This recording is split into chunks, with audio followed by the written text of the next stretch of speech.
This is Optimal Startup Daily, episode 433, Marketing to the Bottom of the Pyramid by Seth Godin of seths.blog. And I am Dan. Welcome to Optimal Startup Daily, and I'm here with you each and every day reading to you from some of the best blogs on entrepreneurship. And you might notice from the sound of my voice that I am dealing with a little bit of a cold. And one of the silver linings, I guess you could call it that, from the pandemic is that, in our house at least, nobody got sick at all for basically 2 years.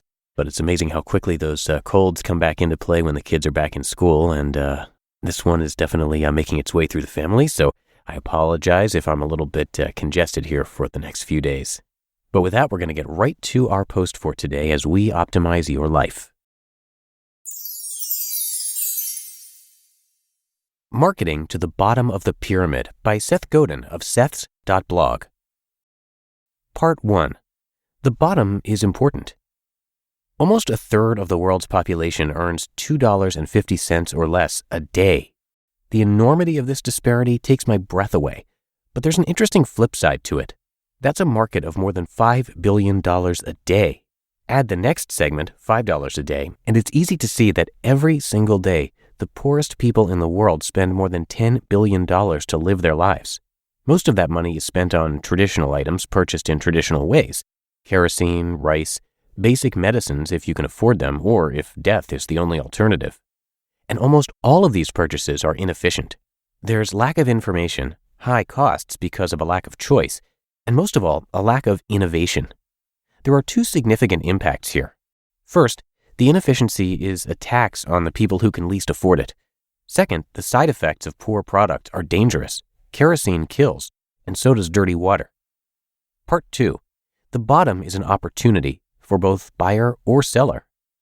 If a business can offer a better product, one that's more efficient, provides better information, increases productivity, is safer, cleaner, faster, or otherwise improved, it has the ability to change the world.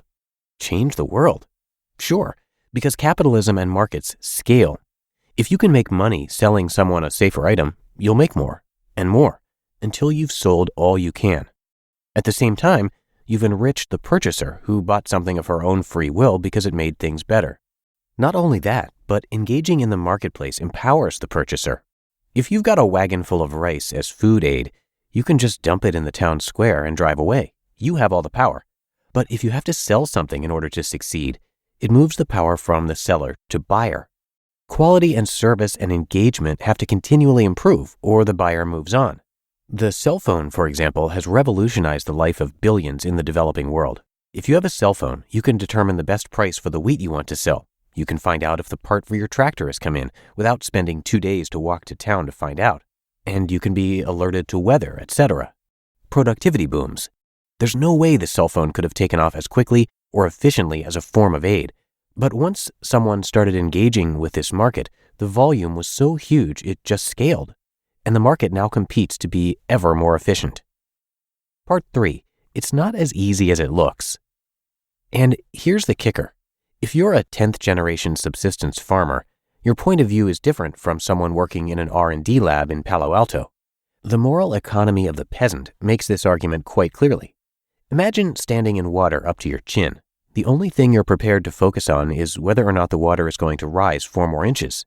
Your penchant for risk is close to zero. One mistake and the game is over. As a result, it's extremely difficult to sell innovation to this consumer. The line around the block to get into the Apple Store is just an insane concept in this community. A promise from a marketer is meaningless because the marketer isn't part of the town. The marketer will move away. The marketer is, of course, a liar. Let me add one more easily overlooked point. Western-style consumers have been taught from birth the power of the package. We see the new Nano or the new Porsche or the new convertible note on a venture deal, and we can easily do the math. New thing plus me equals happier. We've been taught that an object can make our lives better, that a purchase can make us happier, that the color of the Tiffany's box or the ringing of a phone might, even will, bring us joy. That's just not true for someone who hasn't bought a new kind of consumer good in a year or 2 or 3 or maybe ever. As a result, stores in the developing world tend to be stocked with the classic, the tried and true, because people buy refills of previous purchases, not the new. No subsistence farmer walks to a store or stall saying, I wonder what's new today. I wonder if there's a new way for me to solve my problems. Every day, people in the West say that very thing as they engage in shopping as a hobby. You can't simply put something new in front of a person in this market and expect them to buy it, no matter how great, no matter how well packaged, no matter how well sold. So you see the paradox. A new product and approach and innovation could dramatically improve the life and income of 1 billion people. But those people have been conditioned to ignore the very tools that are a reflex of marketers that might sell it to them. Fear of loss is greater than fear of gain. Advertising is inefficient and ineffective. And the worldview of the shopper is that they're not a shopper. They're in search of refills. The answer, it turns out, is in connecting and leading tribes. It lies in engaging directly and experientially with individuals, not getting distribution in front of markets. Figure out how to use direct selling in just one village and then do it in 10 and then in 100. The broad mass market approach of a Western marketer is foolish because there is no mass market in places where villages are the market. The eventual power of the early adopter. Take, for example, a Swami, a leader in his village. He owns a D-light lantern. Why? He could fit all his worldly possessions into a rollerboard, and yet he owns a solar lantern, the first man in his village to buy one. For him, at least this one time, he liked the way it felt to be seen as a leader, to go first, to do an experiment. Perhaps his followers contributed enough that the purchase didn't feel risky. Perhaps the person he bought it from was a friend or was somehow trusted. It doesn't really matter, other than understanding that he's rare. After he got the lantern, he set it up in front of his house. Every night for 6 months, his followers would meet on his front yard to talk, to connect, and yes, to wonder how long it would be before the lantern would burn out. 6 months later, the jury's still out. One day, months or years from now, the lantern will be seen as obvious and trusted and a safe purchase. But it won't happen as fast as it would happen in Buffalo or Paris. The imperative is simple. Find the early adopters, embrace them, adore them, support them, don't go away, don't let them down. And then be patient yet persistent. Mass market acceptance is rare. Viral connections based on experience are the only reliable way to spread new ideas in communities that aren't traditionally focused on the cult of the new. This raises the bar for customer service and exceptional longevity, value, and design.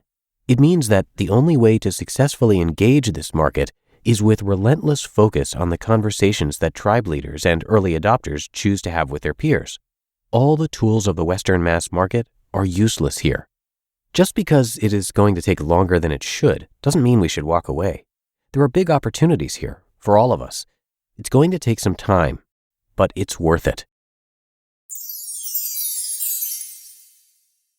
You just listened to the post titled Marketing to the Bottom of the Pyramid by Seth Godin of Seths.blog. Now, for every technology-powered business, compliance is essential. And as complicated as it is, Leica makes the entire compliance process simple. From the tooling and expertise to the audits and monitoring, Leica is a turnkey experience. With Leica, businesses can pass security questionnaires from customers, adapt to newer regulations, and maintain all documents in one place. The platform's automations, workflows, and integrations make passing audits and minimizing risk easier than ever. And you don't have to worry about keeping up with new regulations. Every customer gets a dedicated compliance expert to help understand requirements, implement policies, and fulfill ongoing responsibilities. Leica is also the only compliance platform that offers everything in-house. Now, our team has had trouble in the past with compliance because it's just so difficult to keep up with. To instill trust and simplify compliance, companies have been relying on Leica. Optimal Startup Daily listeners, get 20% off when you join. Visit heyleica.com/OSD to get their exclusive deal. That's HEYLAIKA.com/OSD to request a demo and get 20% off when you sign up with Leica. And thank you to Seth for letting us share his work today. He's been writing on his blog for over a decade now. More than 60,000 people have taken his online courses, and he has 5 TED Talks. His site is definitely worth checking out. He's got a lot to offer there. You can find his massive blog, but also podcasts, books, speaking, and so much more right there on his site, which again is Seths.blog. So head there to check it all out, and I do have that linked in this episode's description. But I think that's going to do it for today. Thanks so much for being a subscriber to the show, and have a great rest of your day. I will see you back here tomorrow, as usual, where your optimal life awaits.